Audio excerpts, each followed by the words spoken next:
Okay.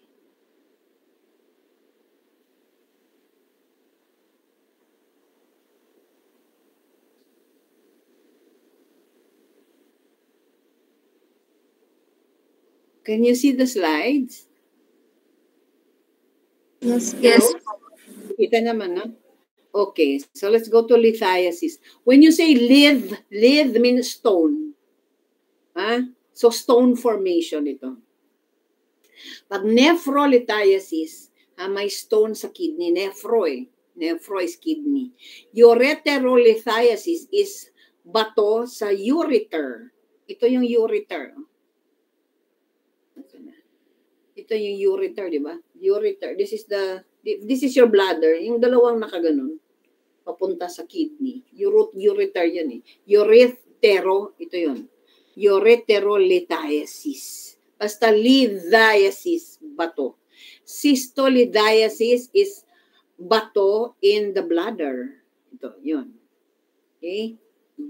And urethrolithiasis is bato in the urethra, yung daanan ng ihi talaga palabas. The stone is usually calcium phosphate. Calcium. The reason why, pag ikaw ay mag-take ng calcium, if you increase your diet, if your diet is rich in calcium, mga milk, you're taking calcium supplements, make sure you always also increase your fluid intake. Why? To wash out the extra calcium. Because pag dumami yung calcium, pwede siyang magbuo into a stone. Calcium stone yun. Bato. Paano kung napunta sa akin? Sobrang sakit. Number 1 nursing diagnosis dito is pain. Sobrang sakit. Usually, calcium phosphate or calcium oxalate and uric acid. The reason why, pag kinunan ka, routine procedure yun routine procedure sa hospital, kukunan kang dugo. Usually, kukunin din na ng uric acid mo. Kasi pag mataas ang uric acid, pwede ka rin mag-form ng uric acid crystals. Yung crystals na yun can become stones. Uric acid stones. Masakit din yun pag nabuo in any part of your GUT. Okay? Staghorn is called, large stone is called staghorn. Okay, we will go to the diet. Nephro is bato sa kidneys. Urolithiasis is urinary bladder. General information, presence of stones anywhere in the urinary tract. Frequent compositions of stones. Ito yung mga frequent composition of stones. Calcium, phosphate, uric acid, and cysteine. Okay? Rare stones naman yun.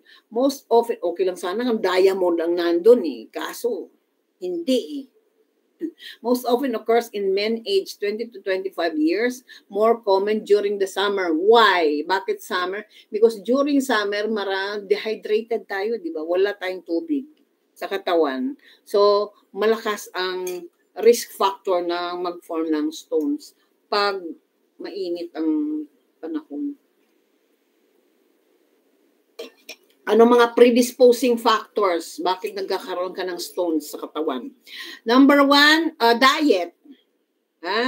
Yun na nga, calcium, gatas, or maybe you're taking calcium supplements. Okay? Or maybe mahilig ka kumain ng laman loob. Laman loob, uric acid yun, di ba? Uric acid. Kaya yung uric acid, pag marami na, nagiging uric acid crystals. Ayan, nagiging bato. Ano pa? Sedentary, hindi ka kumikilos. Yan. Sedentary lifestyle, immobility, hindi ka kumikilos para kasi huwan tamad. Whole family history of gout or stone formation and hyperparathyroidism. Because ang parathyroid, di ba, yun ang responsible for the calcium in your body. Calcium, katawan mo. Parathyroid glands. Ilan ba yung parathyroid glands? 4 yun eh. 4 yun. 2 ang thyroid glands, 4 ang parathyroid glands. Factors that contribute to stone formation, you have uric acid nga. Huh? Pag hyperuric acid ka, anong prone ka to gouty arthritis yan? Gouty. Usulan natin. Gouty arthritis.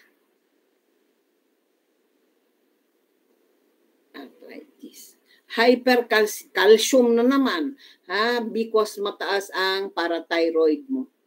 Mayroon kang parathyroidism which is responsible for calcium. Content in your body. Dehydration, yun na nga. Kulang ka ng tubig, kaya form ng stones. Prolonged immobility. Stagnant ang iyong fluids in your body. And hereditary. It could be genetics. Sorry. Assessment. Pain, number 1 dito is sobrang sakit nito. Pain assessment will be dependent on the site of the stone. Pag flank pain, dito sa likod yan pag flank pain, ang bato ay nasa kidney or maybe nasa ureter.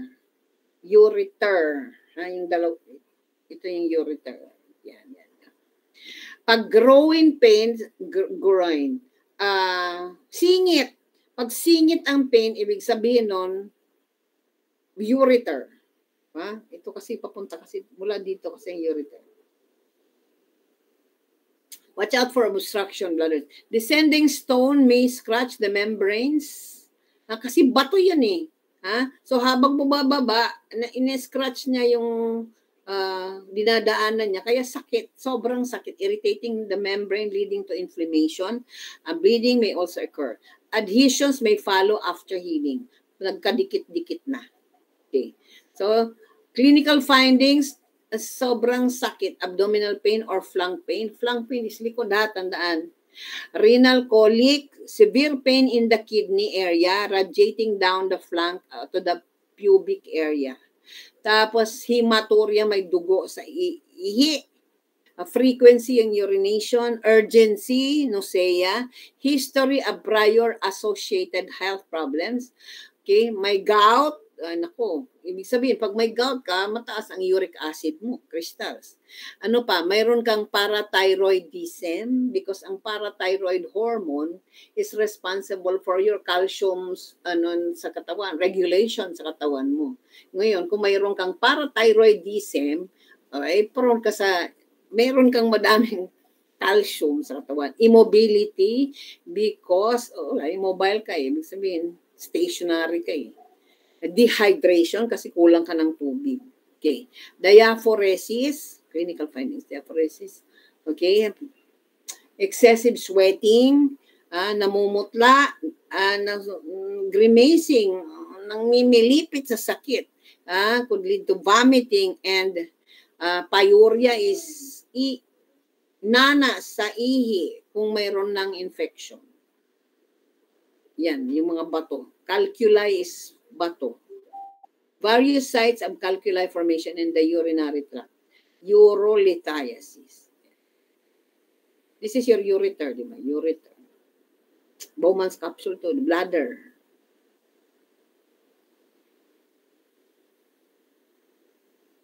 Nephrolithiasis, urolithiasis, diagnostic exams, KUB or kidney urinary bladder ultrasound and X-ray, intravenous pyelography, okay, and we will talk about that mamaya, and urinalysis.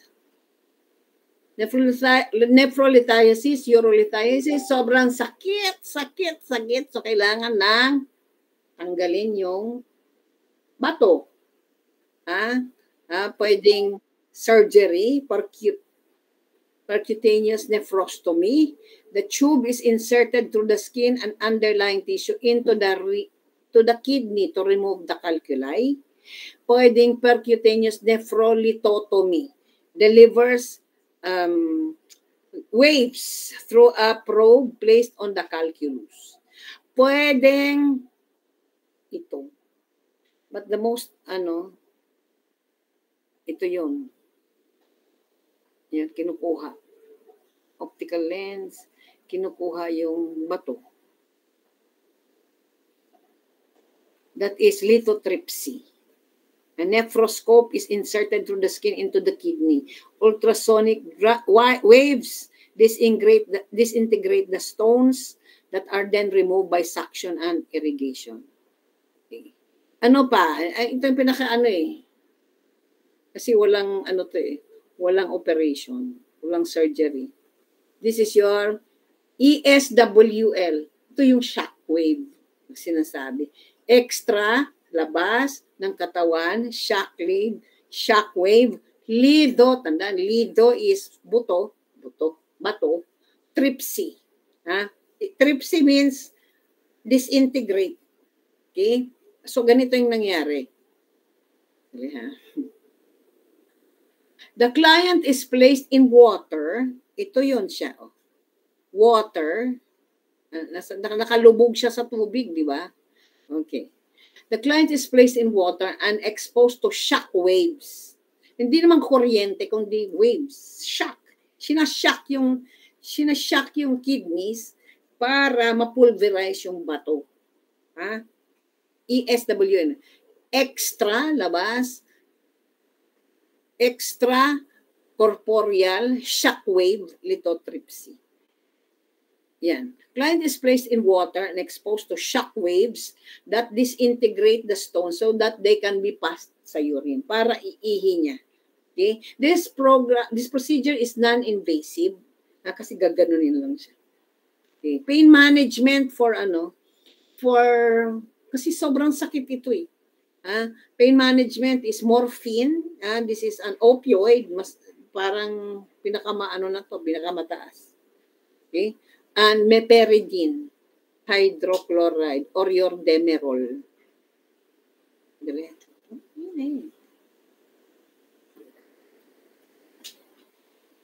Okay, pain management, morphine, or meperidine. But if you're going to give morphine, make sure na ang antidote nandyan na, ready, just in case magkaroon ng morphine toxicity. So, yun? Naloxone is the antidote of morphine. Naloxone or brand name Narcan. Tandaan niya na lumalabas yan sa pores. Meperidine hydrochloride is Demerol. Mga ano to eh. Mga anong antibiotic. Analgesics ito eh. Malakas na antibiotic. Na analgesic. Ako ha. Ano pa? Management. Diet modification. Kain ka kasi ng kain ng laman loob eh. Hindi, huwag ka nang kumain para hindi ka magkaroon ng bato sa bato. Yan. Ito yung shockwave. Yan lang, sinashock siya. So, wave, reflector. Sige, wave. Hanggang ma-disintegrate yung bato. Tapos, iihinan niya. Yun ang shockwave. Kung kakayanin. Kasi depende sa stone eh. Mayroon kasing stone na parang pebble matigas. Hindi kakayanin ito. Mayroon kasing stone na kaya nito i-pulverize. We'll go talk about that later. Nursing care, strain. Ito na yung strain all urine. Salain lahat ang ihi. Strain all urine through gasa. Alam mo yung gasa. To detect the stones. Para ma-detect ang stones and crush all clots. Nakuha, para makita mo, okay, ito yung bato, pwede ito mag-crush. Tapos, you have the force fluids. Ibig sabihin ng force fluids, inumin or IV para lumabas yung mga maliliit na bato. Encourage ambulation. Why? Remember, ang immobility is one hindi ka kumikilos. Immobility is one risk factor para stone formation. Okay, kailangan mag-ambulate ka, encourage ambulation because ambulation prevents stone formation. To prevent stasis. Stasis means stationary ang urine. Pag stationary ang urine, mataas ang risk factor na stone formation. Okay, masakit ito. So, relieve pain by administration of analgesics. Depende kung anong prescribed analgesics sa kanya. Okay? Monitor intake and output, provide modified diet depending upon kung anong klaseng bato meron siya. Depending upon stone consistency. Okay, dito na tayo sa diet. Pag calcium stones, siyempre, ang na-detect doon sa nung strainin mo yung urine, anong klaseng stone yan? Diamond ba? O mga emerald ba yung stone na yan? Mga ruby ba yan? Okay. Pag calcium stones wala ay calcium stones. So, siyempre i-modify mo ng diet. You have to take low calcium diet kasi calcium stones ka nga eh. Ano bang mga foods rich in calcium? Mga gatas, di ba? Mga gatas. So, kailangan babaan mo yung calcium mo. Gatas. Low calcium diet, 400 milligrams daily, achieved by eliminating milk, kasi calcium nga eh. Milk and dairy products. Anong bibigay? Tandaan nyo to, acid ash diet. Ito yung lumalabas sa boards. Acid ash diet. Pulahin natin. Pula. Kita ba pag pula? Ayun. Pula. Yan. Acid ash diet. Pag calcium ang stones. Nakuha? Okay. Ano bang mga acid? To acidify the urine. Ito yung mga cranberry kasi ang mahal eh.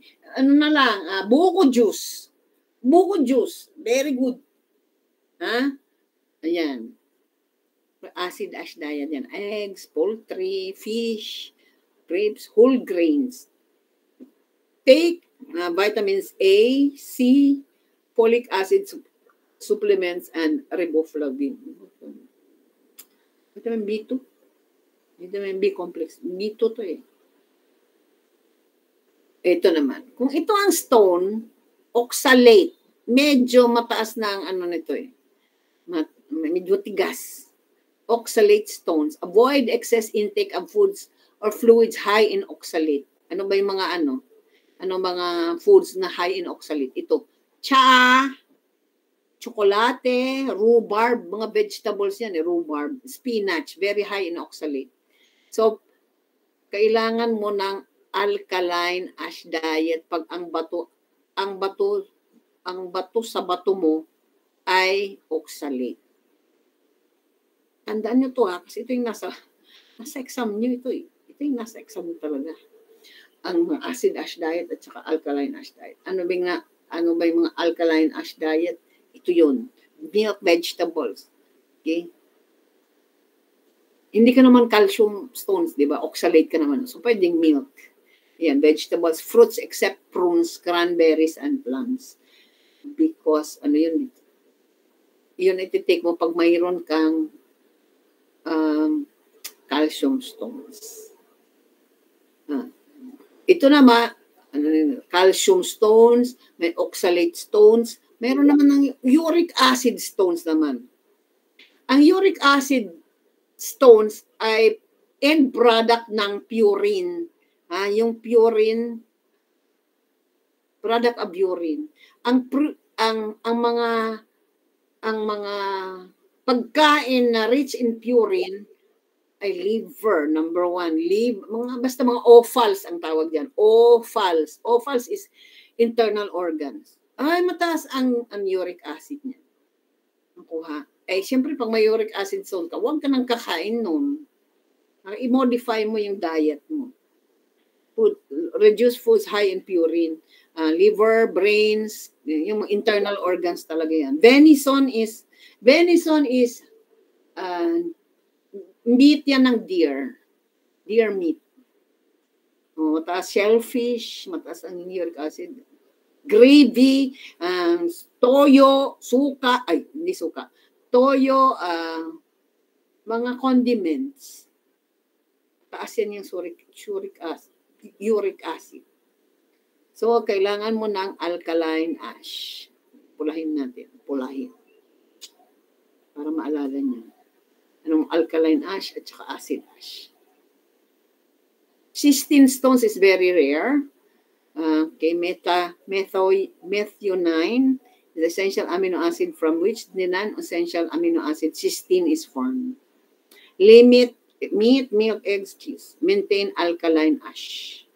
Alkaline ash pa rin pag cystine stones. So, sa uric acid, to prevent uric acid crystals formation, kailangan ang pasyente may allopurinol. Allopurinol, brand name Zyloprin, okay, to decrease uric acid production, and also force fluid. Pag ganitong mga stone formation, force fluids talaga eh. Force fluids when giving allopurinol. Zyloprin. Encourage daily weight-bearing activities. Provide client teaching and discharge planning concerning preventing urinary stasis. Hindi talaga dapat, kung naiihi na, iihi na. Kasi pag mamaya na sisira yung kidney at saka prone ka sa stone formation. Especially in hot weather. Pag naiihi na, prevent urinary stasis. Ibig sabihin, yung nakatambay lang yung ihi mo. Prone yan sa stone formation eh. Voiding whenever the urge is felt and at least twice during the night.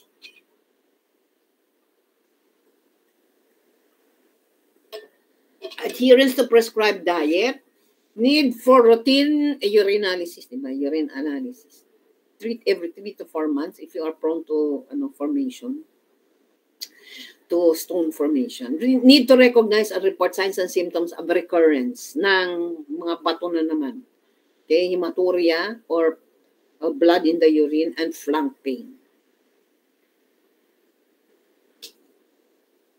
Saan tayo?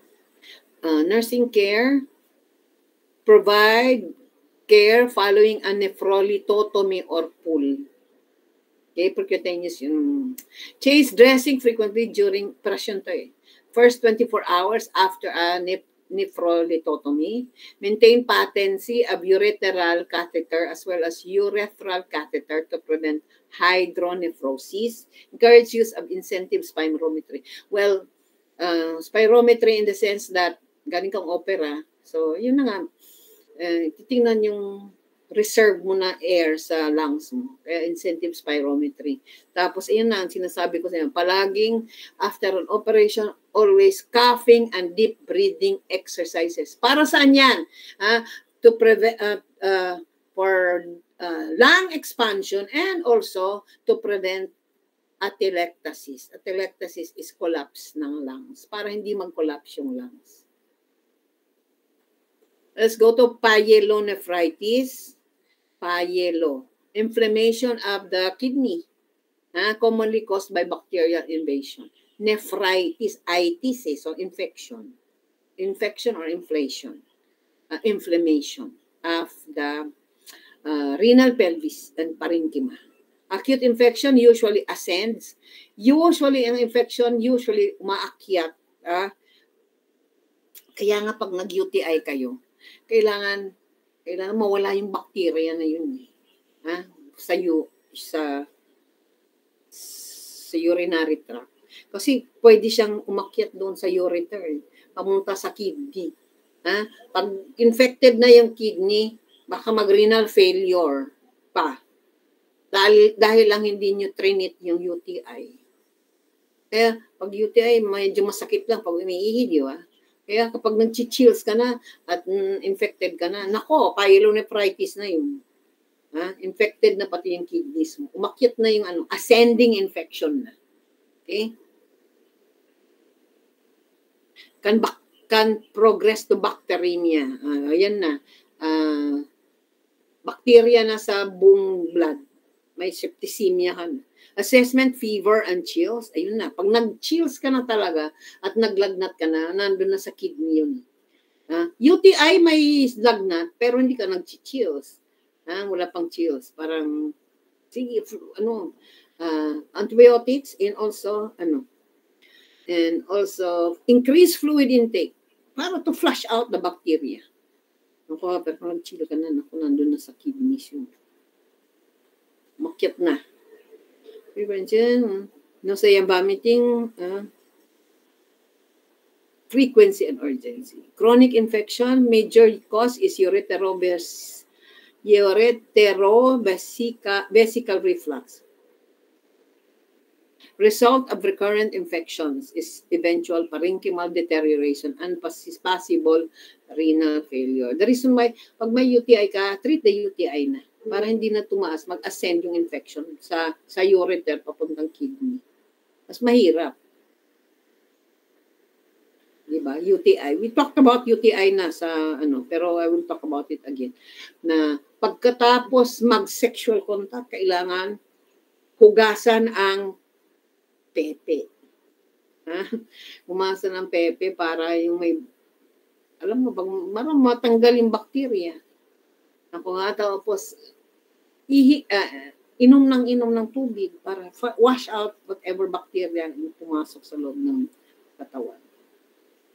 Assessment, usually client is unaware of the disease, may have bladder irritability, chronic fatigue, slight dull ache over the kidneys, eventually develops hypertension, nasira ng kidneys, atrophy of the kidneys.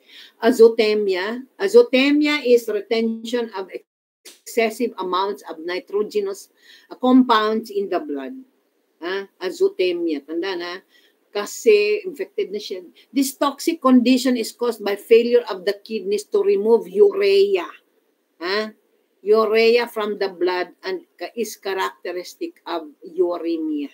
Urea na in the blood. Nursing care, monitor intake and output.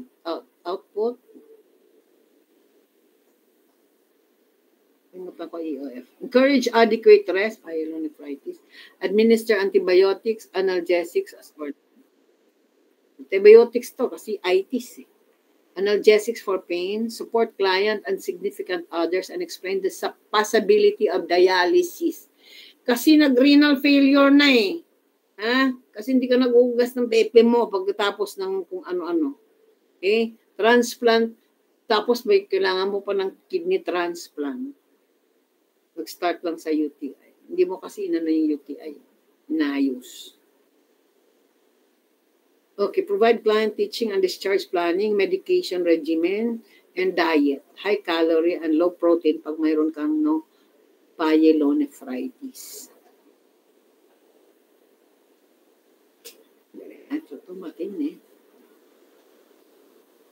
Hello, nandiyan pa kayo? Yes po. Okay, so, pwede ba tayo mag-rest muna? Let's rest. Come back at 4:40. Hanggang anong oras ba tayo?